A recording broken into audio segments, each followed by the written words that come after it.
Oi pessoal, esse pequeno vídeo é só para a gente deixar bem claro a ideia de Lamarck e Darwin no tentar explicar a evolução, o processo de evolução, e é isso que nós vamos observar.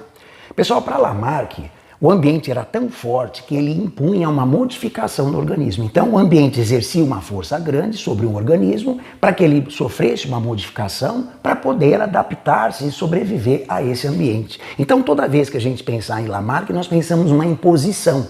O ambiente ou alguma coisa impondo a esse organismo para que se modifique para poder adaptar-se ao ambiente. Então, por exemplo, Lamarck dizia que o gafanhoto é verde porque vive na grama. É uma imposição. Se o gafanhoto quiser viver, ele tem que ser verde, da cor da grama, para se disfarçar. Lamarck dizia, por exemplo, com relação ao peixe cego. Veja aqui nesse caso. A luz, obviamente, pessoal, quem tem um olho precisa da luz, faz parte da óptica, faz parte da visão. Então o peixe, um vertebrado, um osteíde, obviamente tem um olho e enxerga muito bem. Entretanto, quando se formou uma caverna, essa caverna é escura e a ausência da luz fez com que, na visão de Lamarck, esse peixe perdesse o olho, ele simplesmente ficasse sem o olho. Então, o ambiente, a falta de luz, impôs a esse peixe ficar, obviamente, cego. E isso seria passado para sua descendência. Então nós temos as duas normas, as duas leis de Lamarck, a lei do uso e desuso e a lei da transmissão dos caracteres adquiridos. Lei do uso e desuso, a ausência de luz impôs ao peixe a perda de olho. E lei da transmissão das características adquiridas, passaria isso automaticamente para sua descendência. Darwin, não. Na visão de Darwin, o ambiente realmente é muito forte, o ambiente também era muito forte, mas ele não iria modificar o organismo e sim selecionar. Ele iria escolher, ele vai escolher o animal, o organismo, enfim, mais apto àquele ambiente. Então ele não modifica o organismo, ele escolhe, ele seleciona, mais uma vez, aquele organismo que é mais apto a sobreviver nesse ambiente. Então, enquanto Lamarck dizia que o gafanhoto é verde porque ele vive na grama, Darwin dizia que não, que o gafanhoto sobreviveu por ser verde e aí ele se disfarçava na grama. Veja a escolha, veja a seleção natural de Darwin. Com relação à luz, o exemplo também da luz, com relação ao peixe, a visão do peixe, na visão de Lamarck, lembra que o peixe, a partir do momento que numa caverna ficou escuro, o peixe perde o olho. Para Darwin, não. Para Darwin havia peixes com olhos e peixes sem olhos, peixes cegos, portanto. E, obviamente, na presença de luz, o peixe com olho tem uma grande vantagem porque ele enxerga o que ele vai comer, rapidamente ele se alimenta, em relação ao peixe cego, que tem uma dificuldade grande com relação a isso. Entretanto, quando se forma uma caverna e não há mais a luz, esse peixe que tinha olho, agora ele não enxerga mais, porque está faltando a luz, então ele não tem mais essa vantagem. Pessoal, o peixe que era cego, ele nunca precisou da luz. E agora ele passa a levar vantagem porque ele não tem mais essa concorrência desleal. Então isso é Darwin. O ponto positivo de Darwin, seleção natural. O ambiente escolhe o mais apto a sobreviver. Um ponto negativo nós vamos discutir um pouquinho depois, mas é fácil de você entender. Poderia você questionar o seguinte: Darwin, como que eu posso explicar a presença de um peixe com olho e sem olho? E aí Darwin não saberia explicar. Ou seja, Darwin, o ponto negativo seria não conseguir explicar a variabilidade na própria espécie. Também, turma, não se conhecia mecanismo de genética, material genético, não se tinha essa noção de herdabilidade. E, consequentemente, Darwin realmente seria incompleto nesse aspecto. Neodarwinismo ou teoria sintética da evolução. Através do neodarwinismo, nós vamos tentar explicar a variabilidade que acontece na própria espécie. Lembra que na seleção natural de Darwin, o ambiente escolhe o organismo mais apto, mas Darwin não soube explicar a variabilidade que acontecia nessa mesma espécie. Na teoria sintética da evolução, nós observamos a mutação, as recombinações gênicas, seleção natural e isolamento reprodutivo como elementos responsáveis por isso.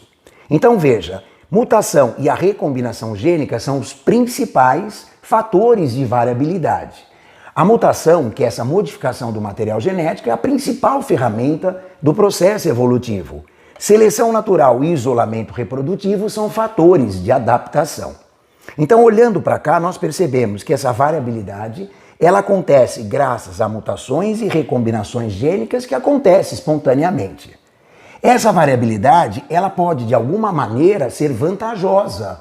E nesse caso, esse organismo adaptar-se melhor ao ambiente. E isso é a ação da seleção natural. Então, a seleção natural ela vai escolher aquele organismo ou aquela forma mais apta a viver nesse ambiente. E essa variabilidade, essa modificação, ela veio exatamente da mutação e das recombinações gênicas que aconteceram. Vamos pegar um exemplo bastante comum, um exemplo famoso, o exemplo das bactérias com antibiótico. Claro que Darwin e Lamarck não sabiam nem da existência disso. Mas vamos entender o seguinte, se Lamarck tivesse que explicar por que a bactéria está tão resistente a determinados antibióticos, Lamarck diria que o uso excessivo de antibiótico provocou uma modificação nessa bactéria, ou seja, é o ambiente modificando o organismo.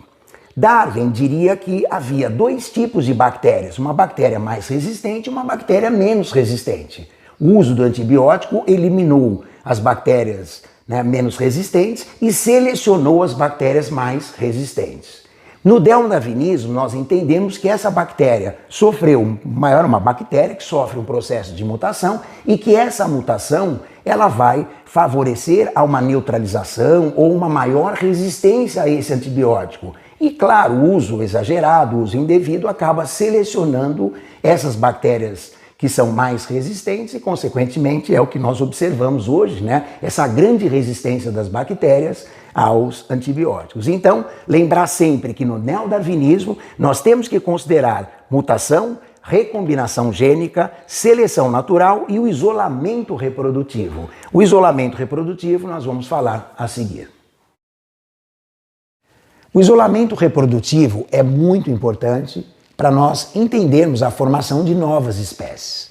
Esse isolamento reprodutivo ele pode ser alopátrico ou ele pode ser simpátrico.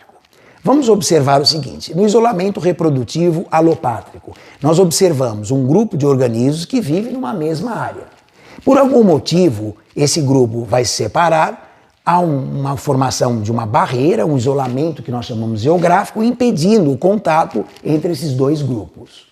Muito bom. Com o passar do tempo, nós observamos mutações que são espontâneas, recombinações, e a seleção natural, ela pode, na verdade, ela vai selecionar fatores de adaptação a ambientes que são diferentes. Então, esse ambiente é diferente desse. Então, com o passar do tempo, nós vamos percebendo algumas modificações entre esses organismos. Se nós tirarmos esse isolamento geográfico e esses grupos voltarem a se encontrar, se conseguirem reproduzir e deixar descendentes férteis, nós estamos falando de novas raças. Então, o isolamento geográfico ele favorece a raciação. Entretanto, se nós tirarmos o isolamento geográfico e nós percebermos que esses dois grupos não conseguem mais se reproduzir e nem deixar, obviamente, descendentes férteis, nós estamos falando em novas espécies. Então, o isolamento geográfico favorece a raciação e o isolamento reprodutivo, ele favorece a especiação, a formação de nova espécie. Nós falamos em alopátrico, porque são separados. Dá para nós entendermos o que seria o simpátrico. Nesse caso, nós vamos observar numa mesma área, o que aconteceu foi uma alteração genética, uma mutação que acontece num organismo e com o passar do tempo, essa mutação vai sendo passada e nós vamos perceber, após um longo tempo, a formação de duas espécies a partir de uma única, Mas veja, dentro de uma mesma área, por isso nós falamos, nesse caso, por isolamento reprodutivo, porque essas manchas aqui azuis não conseguem reproduzir com a laranja e, consequentemente, vão formando dois grupos diferentes. Nós falamos em isolamento reprodutivo simpátrico. E o isolamento reprodutivo, principalmente, quando a gente fala disso, nós falamos em alopátrico, ele pode ser pré-zigótico. Esse pré-zigótico pode ser por habitar, então organismos estão em ambientes diferentes, não conseguem se reproduzir. Ela pode ser uma sazonalidade, então a fertilidade num período de um grupo, outro período é fértil num outro período, num outro tempo, etológico, comportamental, perde-se essa comunicação, o compreender dessa comunicação sexual. Mecânico, quando nós temos alterações grotescas de anatomia. Então, a anatomia de um dos organismos ficou completamente diferente do outro, não tem como acasalar. E pode ser pós-zigótico, na formação de um híbrido, então duas espécies diferentes vão se cruzar, forma-se um híbrido, e esse híbrido ele pode ser inviável completamente ou ele pode ter a esterilidade, consequentemente, não é uma espécie, isso não passa à frente. Um exemplo famoso seria a égua com o jumento, onde forma-se a mula, e a princípio a mula é um híbrido, onde nós encontramos 63 cromossomos, onde nós observamos o animal estéril.